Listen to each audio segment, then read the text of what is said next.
Hey guys, in a recent video talking about the education system in Japan, I compared it to some countries that perhaps do education in a better way or a more intelligent way or a more efficient way, and also mentioned that, of course, Japan doesn't study those countries and say, they do it well, maybe we should do it that way too. And there are some interesting comments, as always, under the video. Quite often, the comments under the video are more enlightened than the comments made in the video. So this was no exception. There were quite interesting comments underneath, including one person who illustrated a few examples of how Japanese people react to what people outside Japan do. And it was very interesting because it was very true that you often see, particularly on Japanese television, you see them, they'll do stories on how things are done in another country. You know, in America they do things this way, or in Europe some people do this thing, and in Australia some people do this thing. And they'll sit there and they'll often be very interested. Oh, so desu ka? Ah, omoshiroi desu ne. You know, they'll be very interested in what the foreigners are doing in their own countries. And sometimes they'll be a little bit amused, and the reason we're looking at this long grass of my neighbour here is because that was often his reaction to what I was doing with the old farmhouse. So when we started renovating the old farmhouse and cleaning up the garden and doing things like that, he'd often come and stand quite close sometimes and just stand there and just look. And those days he was reasonably friendly, and he'd sort of greet me and just stand there and watch, usually with his arms folded and a sort of a bemused look on his face. He always seemed sort of amused at what we were doing with the old house. And it hasn't changed, right? And basically what it is that's what our friend pointed out, and this is the way Japanese people often react to what foreigners do.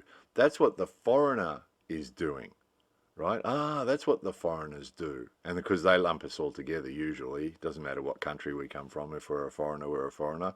That's what the non-Japanese person is doing, or that's what the non-Japanese people do, the gaijin. That's what the gaijin do.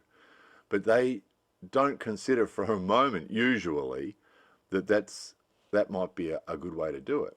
That's not the way they think about it. And our friend mentioned, or somebody on that in those comments mentioned about nationalism and sense of Japanese pride and things like that. And there is an element of that to it as well. Sort of nationalism and pride to a point of almost to arrogance. Well, maybe some people would say arrogance, where the Japanese way is the best.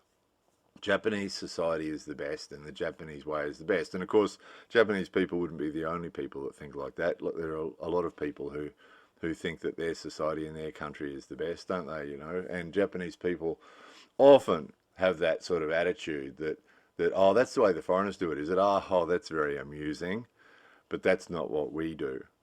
Which in often cases is actually great, and that's often why Japanese living in Japan and Japanese society is so good in so many ways, is because they haven't copied the negative things from other countries. But unfortunately, it also explains why things don't improve, things that need to improve, like the education system and a few things like that, the criminal justice system and a few things like that really should be improved, and they're not, because Japanese people and Japanese government in general just don't look at other countries and go, oh, that's quite clever, we should do that. Unless there are exceptions, of course. That we made a video recently talking about the immigration system, the Jester system. Occasionally, they get this sort of if they feel challenged to step up in some way.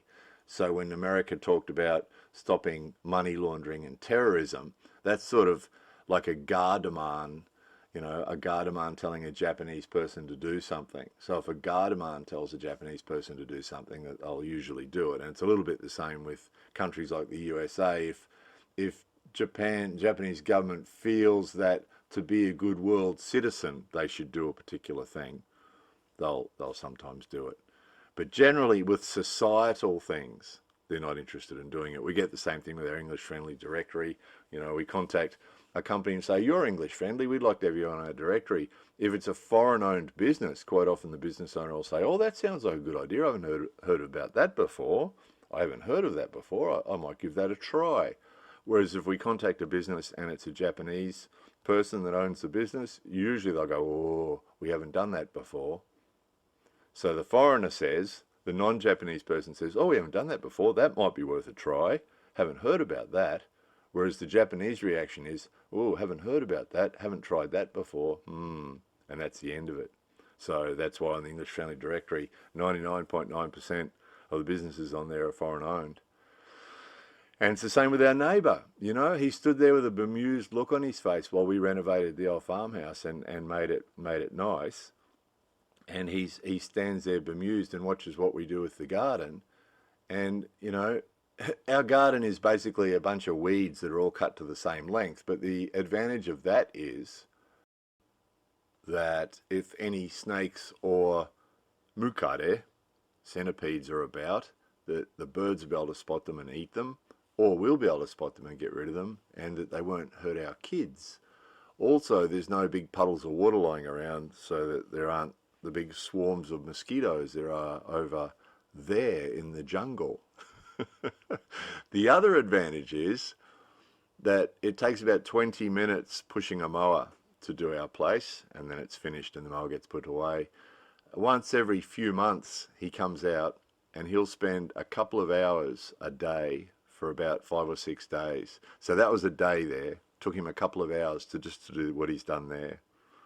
And he'll do that for 5 or 6 days, come out for a couple of hours a day, and then he takes all that long grass that he's cut down and puts it into paper bags and takes it to the city recycling centre.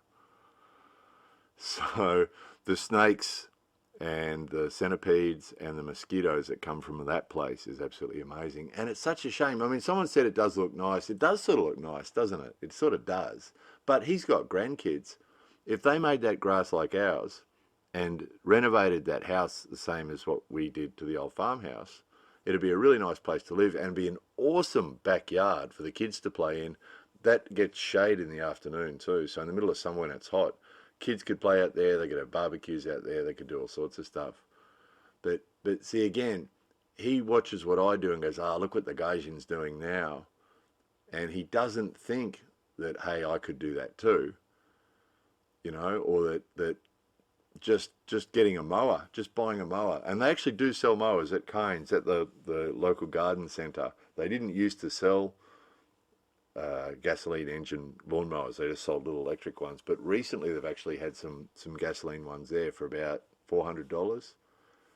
So he could, if he wanted to, spend 20 minutes pushing it round every week or two, and it would be nice and short and the kids could play out there. But as it is now, we've never seen their grandkids in that backyard because it's just not safe. There's snakes in there, there's mukade in there. That little building to the right you can see there, that would be an awesome outbuilding. It's really cool. If they just did a little bit of work to it to make it nice, that'd be a great outbuilding. You could either sit in there if you wanted to, if it was sunny, or just use it to store garden furniture or whatever. Be an awesome place. And the house itself is the same as our old farmhouse. The structure's good. You can see the roof straight. All it needs is just a little bit of work like the old farmhouse got, and it would be an awesome place. But that's not what Japanese people do, right? So he doesn't do it either. The other neighbours around the place all use brush cutters as well. They usually do it more often, so their garden doesn't look like that. And they usually pay tradesmen to come and do maintenance on their houses, so their houses don't look like that either. But the point is, this is just another illustration of what our friend was saying on that other video is you know, Japanese people don't look at what foreigners do and say, hey, well, that's an interesting idea. We should think about doing that too. They don't think like that. You know, they just, oh, that's what the foreigners are doing. Oh, that's very amusing. You see it on TV all the time. They'll have these little panels of people sitting around and they'll show a video of something that's happening in another country. Oh, this is what they do in this country. Oh, yeah, yeah. And they make all the same noises as each other. And they all agree that it's very interesting and very amusing, and then that's it, they move on, you know. And again, when it comes to the positive things in Japanese culture, that they're not copying the other country's negative behaviours is a fantastic thing. But this explains why things like the education system don't improve. Is that no, that's not how we do it. This is how we do it. We have Juku, we have 40 hours a week at school, we have another 10, 20 hours a week of club, and that's the Japanese system, and that's what we do, and we're not interested in improving on it, you know. So it's sad. The other one is mental health. It's been a bit of an issue lately. We know a couple of people at the moment who are struggling. We already had an extended family member, an older one, who suicided after he retired from work, and they just all agreed that yes, he was sick, but it was quite clear that he was a bit lost. He retired at 65. He didn't have his job anymore, so he felt a little bit lost. If some people had talked to him about it and got him involved in doing something else, playing golf or something, he probably would have been all right. But that's not the Japanese way. Mental health isn't something they talk about or think about. And so, they just say, gembare, gembare, try hard. And of course, that results in 30,000 suicides a year, including a scarily high number of teenagers that can't handle that school system and kill themselves, throw themselves in front of a train. Every now and again, the train system in Japan is very rarely late. It's always on time. But now and again, there'll be an announcement that there's been an accident and the train's been delayed. Now, there's a pretty good chance, 99% chance, if you hear that announcement, it's because someone's thrown themselves in front of a train. And there's a thing that they could learn from the rest of the world about mental health, and they just don't, because that's not what Japanese do. Japanese say, gembare, gembare, and that's what they say, try harder, try harder. And they say that to people, which quite often, gembare is a good strategy. Quite often, that's what's required. But the problem is when someone's at the end of their tether, and everybody just keeps saying gembare, gembare, they got nowhere to go. So stuff like that, the education system, mental health, things that they do need to improve on, this is why they don't. Because as our friends said, they just say, this is what we do, and they just accept the suicide thing, they just accept it. Now and again, the government talk about doing things to improve it, but generally they just accept that that's just what happens. That now and again people can't handle it. We made a whole video about this once before. It's really sad. But and not just people that kill themselves, but the people that are living unhappy lives because mental health isn't something that they talk about or think about. They don't want to think about it. They don't want to talk about it because it's a negative topic. They think it's a negative topic and it'll make them feel bad, so they don't want to know about it. So, you know, this is what they're like. And again, this is why a lot of the good things in Japan haven't changed, but this is why the bad stuff in Japan doesn't change. And when we've made videos about stuff here that's not good before, as we always say, it won't be changing. It's not going to change. And any changes that happen really, really slowly. So it's not going to change. Old mate next door is not going to suddenly buy a lawnmower. It's not going to happen. He's just going to keep doing his current system because that's what he always does. And, you know, the education system's going to stay the same. The mental health care system's going to change the same. Nothing's going to change, you know. And if you live here, it can be frustrating, but you just got to accept it. That's just what it is, you know. The foreigners might do it another way, but that's not the way it's done here, they'll tell you. Anyway, we're in Japan, they'll sometimes say when you're talking about stuff like that. We're in Japan. Yes, we are. Anyway, that's enough of looking at that grass grow. More videos coming soon.